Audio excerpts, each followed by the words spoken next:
नमस्कार, मैं हूं प्रदीप बारोड़िया और आप देख रहे हैं न्यूज़ नशा हरियाणा। हरियाणा प्रदेश में जिस तरह से चुनाव है, इसके साथ ही नए-नए गठबंधन जहां बने हैं, उसके साथ ही जो पुराने गठबंधन थे, वो टूट भी गए हैं। आपको बता दें कि जिस तरह से इनेलो और बीएसपी का गठबंधन हुआ और जेजेपी और समाजवादी आज़ाद पार्टी का गठबंधन हुआ। भारतीय जनता पार्टी का गठबंधन गोपाल कांडा की पार्टी से है और जहां कांग्रेस ने आम आदमी पार्टी के साथ मिलकर लोकसभा का चुनाव लड़ा था और उसके बाद में चर्चा थी कि आम आदमी पार्टी, कांग्रेस, एनसीपी और समाजवादी पार्टी हरियाणा में मिलकर चुनाव लड़ेंगी। इसको लेकर कई दौर की बातचीत भी हुई और सीटों के बंटवारे को लेकर कई तरह के बयान भी सामने आए। परंतु आज जिस तरह से ये कहा गया था कि आज एक प्रेस कॉन्फ्रेंस होगी और उसके बाद में समझौते का ऐलान होगा। परंतु आज आम आदमी पार्टी की तरफ से लगभग 20 जो उम्मीदवार हैं वो घोषित कर दिए गए हैं और उसके बाद में कांग्रेस पार्टी और आम आदमी पार्टी का जो समझौता है वो टूट गया है और ये नए बनते बिगड़ते इन समझौतों को लेकर आज हम चर्चा करेंगे।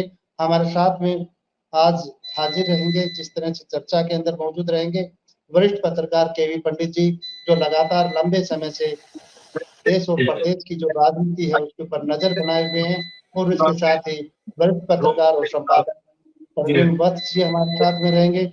सबसे पहले मैं प्रवीण जी के पास जाना चाहूंगा। प्रवीण जी, जिस तरह से आज समाजवादी पार्टी के साथ समझौते की बात थी, आम आदमी पार्टी के साथ समझौते की बात थी, परंतु आम आदमी पार्टी ने आज अपनी एक उम्मीदवारों की लिस्ट है वो घोषित कर दी है।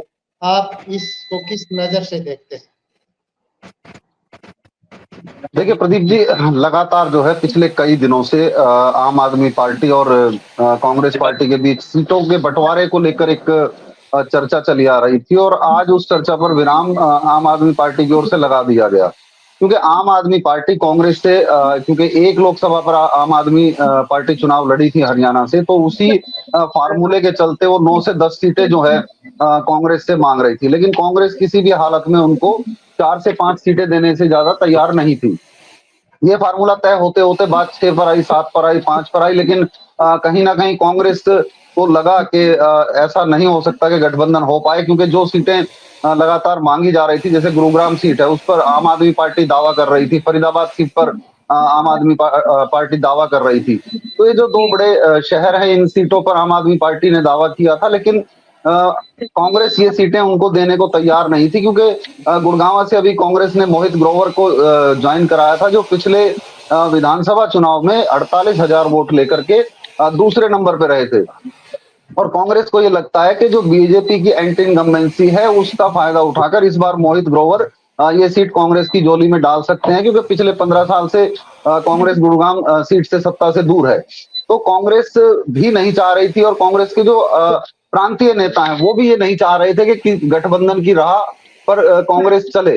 लगातार इसका विरोध भी किया जा रहा था, लेकिन जो मुखिया हैं राहुल गांधी, विपक्ष के जो नेता हैं, वो कहीं ना कहीं ये चाह रहे थे कि इंडिया अलायंस गठबंधन जो है हरियाणा में चुनाव लड़े और जैसे पहले जो लोकसभा चुनाव में उन्होंने परचम लहराया उस तरह की परफॉर्मेंस करे। तो ये सारी बातें रही हैं, जिसके चलते आज दोपहर होते होते ये गठबंधन टूट गया और 20 प्रत्याशियों की घोषणा जो है आम आदमी पार्टी की ओर से अभी पहली सूची में कर दी गई है। उम्मीद यही की जा रही है कि शाम तक जो है बाकी जो सीटें हैं उन पर भी घोषणा हो जाएगी। और एक सूचना ये भी है कि शायद आम आदमी पार्टी हरियाणा में केवल 50 सीटों पर ही चुनाव लड़ने की तैयारी में लगी है। तो ये सब कारण थे जिसके चलते गठबंधन टूटा और अब दोनों की राह अलग अलग है। अब देखना ये होगा कि किस तरह से जो पार्टी लोकसभा चुनाव में एकता का नारा देकर आमने सामने थी, अब क्या विधानसभा चुनाव में भी वो एक दूसरे की कमियां निकालेंगी या विधानसभा में चुनाव में कुछ मुद्दे अलग लेके आएंगी। क्योंकि बड़ा मुश्किल हो जाता है कि लोकसभा में आप जो है कंबाइन होकर लड़े थे और अब विधानसभा में जो आप एक दूसरे की कमियां निकालेंगे, तो ये कहीं ना कहीं अलायंस के लिए भी एक स्थिति ठीक नहीं रहेगी। जी प्रदीप। जी बिल्कुल।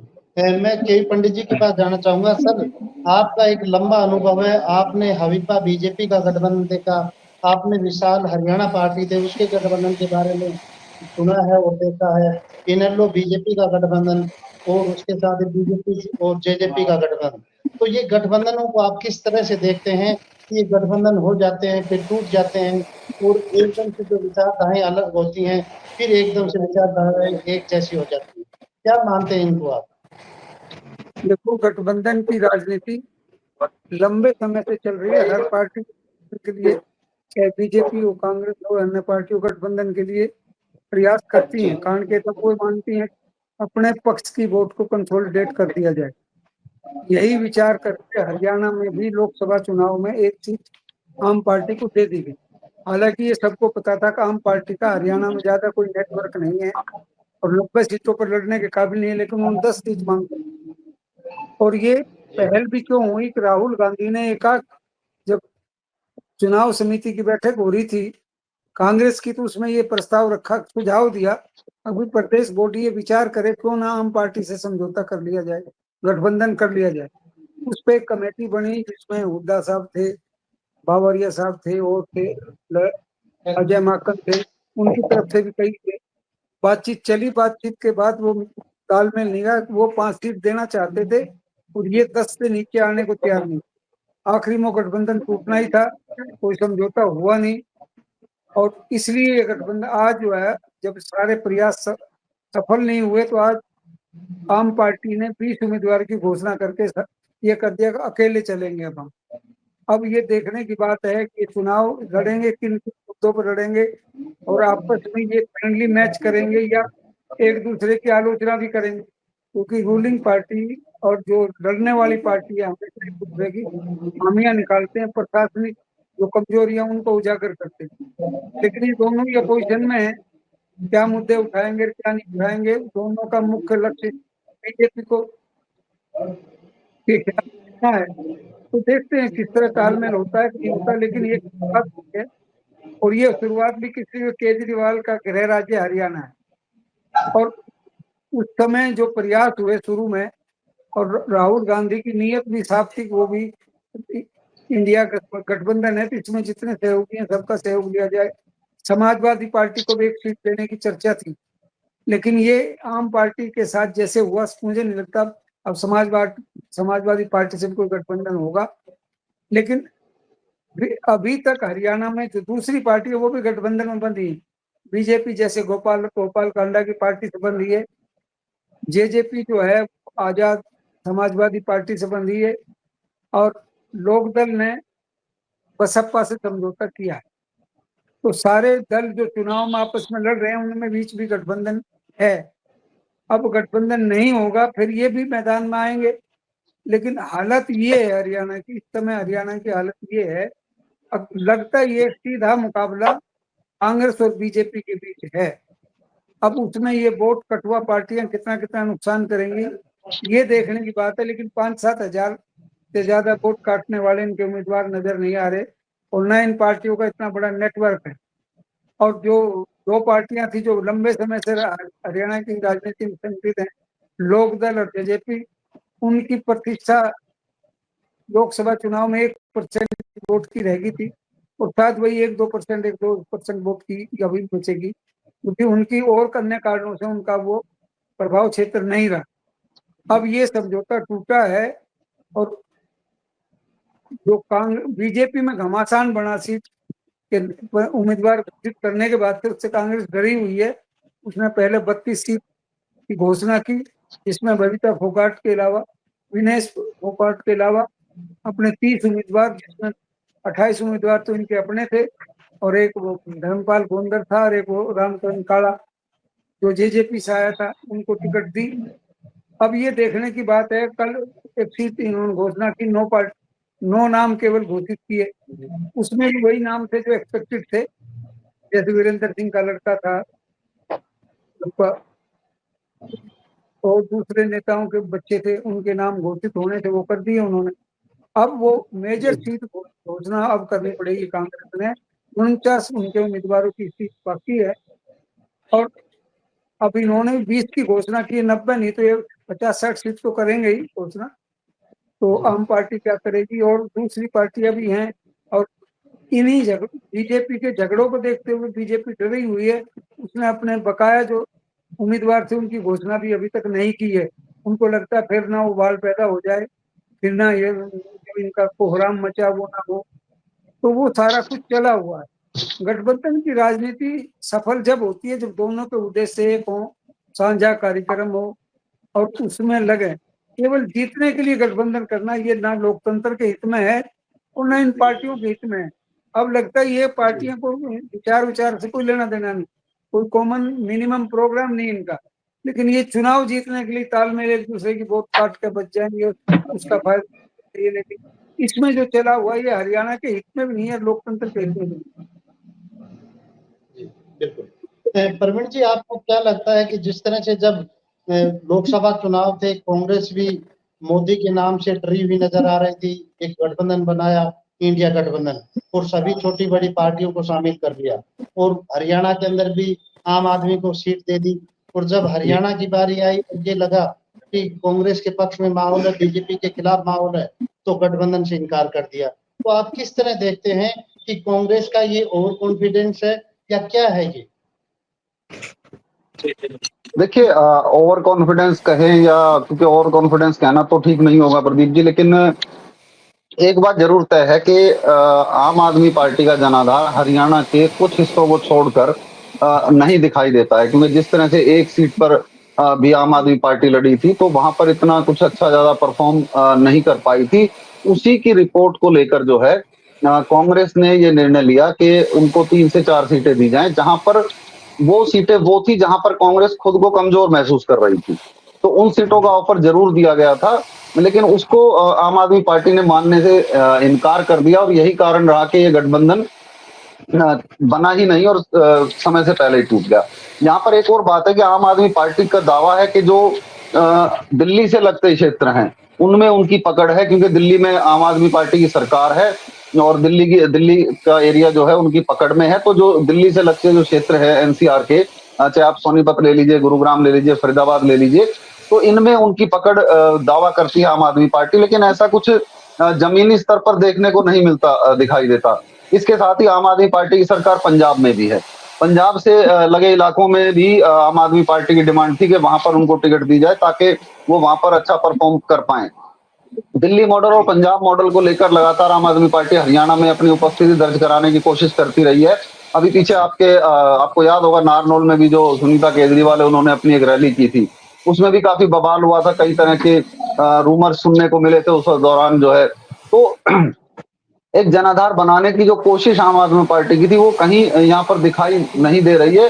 हालांकि अब घोषणा कर दी गई है, 20 कैंडिडेट घोषित कर दिए गए, जिसमें दक्षिण हरियाणा की बात करूं तो नारनौल से कैंडिडेट घोषित कर दिया गया है, सोहना क्षेत्र से कर दिया गया है, बादशाहपुर से कर दिया गया है। तो एक प्रयास है कि अब इंडिपेंडेंट एक अकेले चलकर लड़ा जाए और उसमें परफॉर्मेंस देखी जाए। जो एक ये मान के चलें कि हम 50 सीटों पर अगर आम आदमी पार्टी लड़ती है तो कहीं ना कहीं 2-3 सीटों पर ये इफेक्ट जरूर डालेगी, और उम्मीद ये की जा रही है, जो आम आदमी पार्टी के सूत्रों का कहना है कि हम हरियाणा में लगभग 5 सीट जीतकर अपनी उपस्थिति दर्ज कराने की कुवत रखते हैं। तो ये गठबंधन नहीं चल पाया। पंडित जी, जिस तरह से आम आदमी पार्टी के जो सुप्रीमो हैं अरविंद केजरीवाल जी, वो हरियाणा से आते हैं, परंतु वो हरियाणा में पार्टी को अच्छे से खड़ा भी नहीं कर पाए, और उनके साथ लगे पंजाब और दिल्ली के अंदर उन्होंने सरकार बना दी। तो क्या मानते हैं कि हरियाणा में पैर जमाने के लिए केजरीवाल को किस तरह की दिक्कतें आ रही है? ऐसा है कि जब भी किसी स्टेट में आदमी प्रयास करता है पॉलिटिकल पार्टी, तो उसका एक स्टेट लेवल का लीडरशिप तो हो। हरियाणा में उनके पास कोई लीडर नहीं है जो पूरे हरियाणा में अपना प्रभाव रखता हो, इसलिए पार्टी में सब जो हैं केजरीवाल की पर्सनैलिटी पर, केजरीवाल मुख्य प्रचारक हो सकते हैं, उसको ऊपर निर्भर करता है।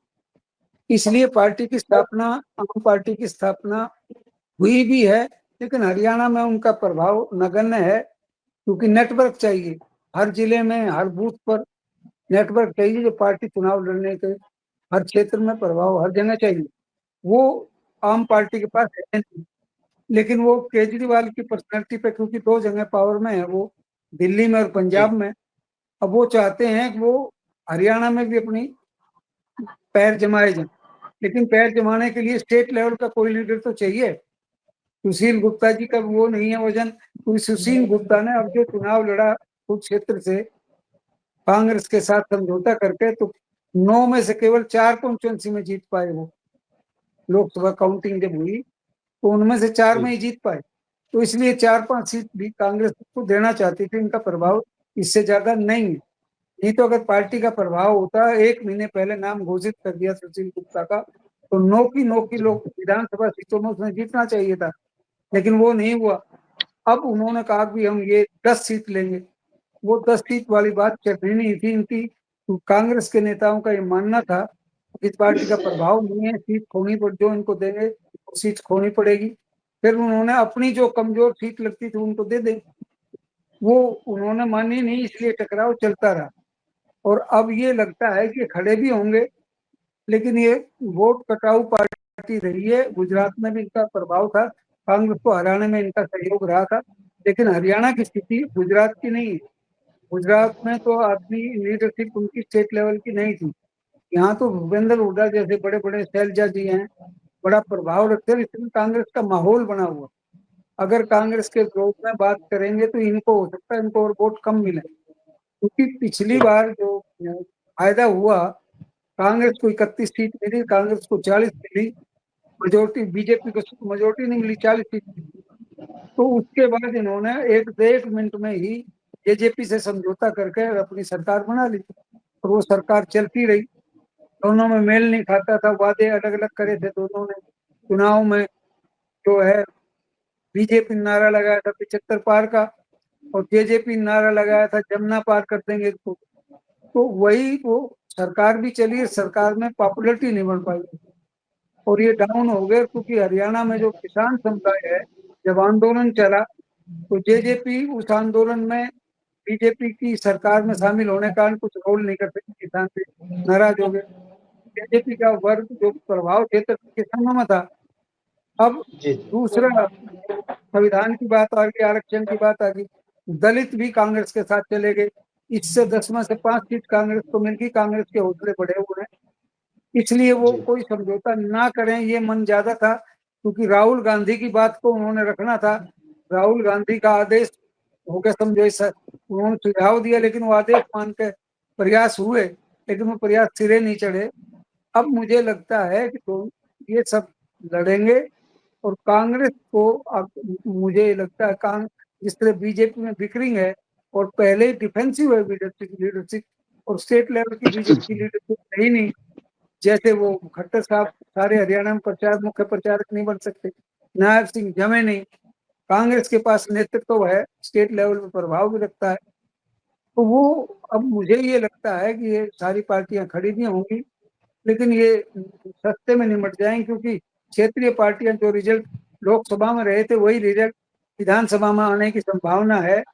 फिलहाल ये सारी पार्टियां जो क्षेत्रीय पार्टियां हैं, ये डिफेंसिव होकर लड़ रही हैं, अपने उम्मीदवार पूरे पूरे 90 के 90 उम्मीदवार घोषित नहीं कर रही। तो ये कैसे कहेंगे हम सरकार बनाएंगे, सीट पूरी लड़। तो वही हालत अब है। ये आम पार्टी ये कैसे कहेगी 50 सीट पर लड़के मेरी सरकार बन जाएगी।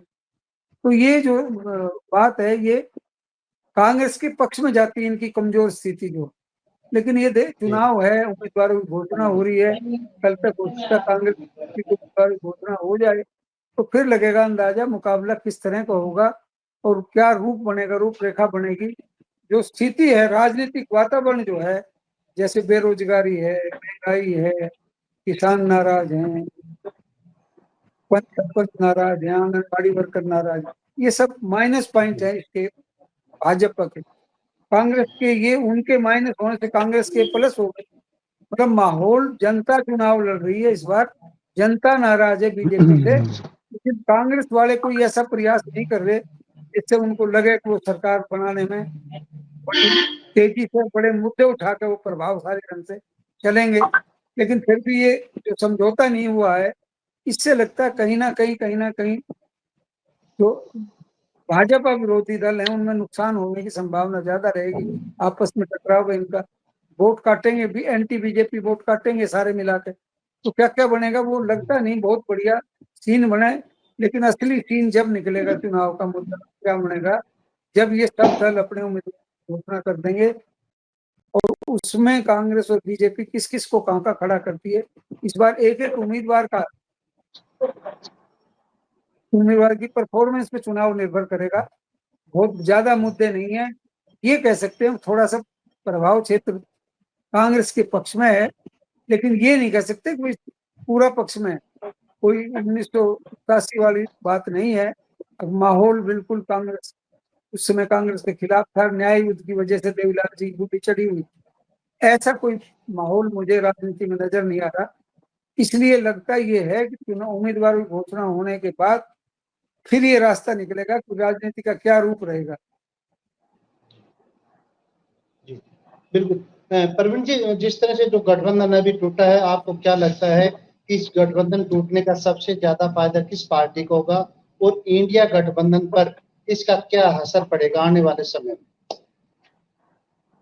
देखिए, वह तो कांग्रेस का गठबंधन आम आदमी पार्टी से टूटा है और मुझे ये लगता है कि इसका फायदा कांग्रेस को ही होने जा रहा है, क्योंकि जिस तरह से अब जो उम्मीदवार खड़े होंगे उसमें जब एक कैंपेनिंग की बात आएगी तो फिर वही बात शुरू होगी कि भाजपा ने 10 सालों में क्या किया, और मतलब जो वोट शेयर जो कटेगा वो कहीं ना कहीं भाजपा का ही कटता दिखाई दे रहा है, क्योंकि कांग्रेस का तो अभी इतना वोट शेयर है नहीं कि जिसको काटा जा सके। हाँ, थोड़ा बहुत नुकसान जो है 19-20 कह सकते हैं कि कांग्रेस को जरूर डेंट होगा, लेकिन जो बड़ा नुकसान जो है वो भारतीय जनता पार्टी को होने वाला है, क्योंकि दिल्ली में जो अगर लड़ाई चल रही है, जो केजरीवाल को लेकर जो एक युद्ध चल रहा है आम आदमी पार्टी और भाजपा में, उसका इफेक्ट कहीं ना कहीं हरियाणा में देखने को मिलेगा। और जो भाजपा के वोट शेयर है उसमें कहीं ना कहीं आम आदमी पार्टी शेयर लगाएगी, सेंध लगाएगी, और कहीं ना कहीं सेंध कांग्रेस में भी लगेगी, क्योंकि पिछला चुनाव गठबंधन में लड़ा है लोकसभा का। तो ये कहना गलत नहीं होगा कि दोनों ही पार्टियों को नुकसान होगा, लेकिन जो ज्यादा नुकसान की जो एक संभावना देखने को मिल रही है वो खुद बीजेपी को ही देखने को मिल रही है कि आम आदमी पार्टी की वजह से बीजेपी को नुकसान होगा, क्योंकि यदि गठबंधन होता तो फिर लड़ाई सिर्फ कांग्रेस और बीजेपी में होती, लेकिन अब लड़ाई को कहीं ना कहीं आम आदमी पार्टी चाहे वोट शेयर ना हासिल कर पाए, लेकिन कोशिश त्रिकोणीय जरूर बनाने की कोशिश करेगी कुछ विधानसभा सीटों पर इस मुकाबले को। जैसे कि जहां से अनुराग ढांडा लड़ रहे हैं वहां पर ये मुकाबला त्रिकोणीय हो सकता है, सुशील गुप्ता जहां से लड़ेंगे वहां से ये मुकाबला त्रिकोणीय हो सकता है, और अगर गुरुग्राम से उमेश अग्रवाल को टिकट मिलती है, जो उपाध्यक्ष आम आदमी पार्टी के प्रदेश उपाध्यक्ष हैं, उनको टिकट मिलती है, तो यहाँ भी मुकाबला त्रिकोणीय होने की संभावना है। तो ऐसी बहुत सी विधानसभाएं जहां पर ये मुकाबला त्रिकोणीय बनाने की आम आदमी पार्टी कोशिश कर सकती है, और उसका जो नुकसान है कांग्रेस बीजेपी दोनों को ही होने की संभावना है। जी बिल्कुल। जिस तरह से आज कांग्रेस और आम आदमी पार्टी का जो गठबंधन था वो टूट गया है, आम आदमी पार्टी अपने दम पर चुनावी मैदान में उतर रही है और इसी को लेकर उन्होंने अपनी पहली लिस्ट भी जारी कर दी है। अब ये समय ही बताएगा कि आम आदमी पार्टी किस पार्टी को कितना नुकसान पहुंचा पाती है और इन चुनाव में किस तरह की परफॉर्मेंस रहती है।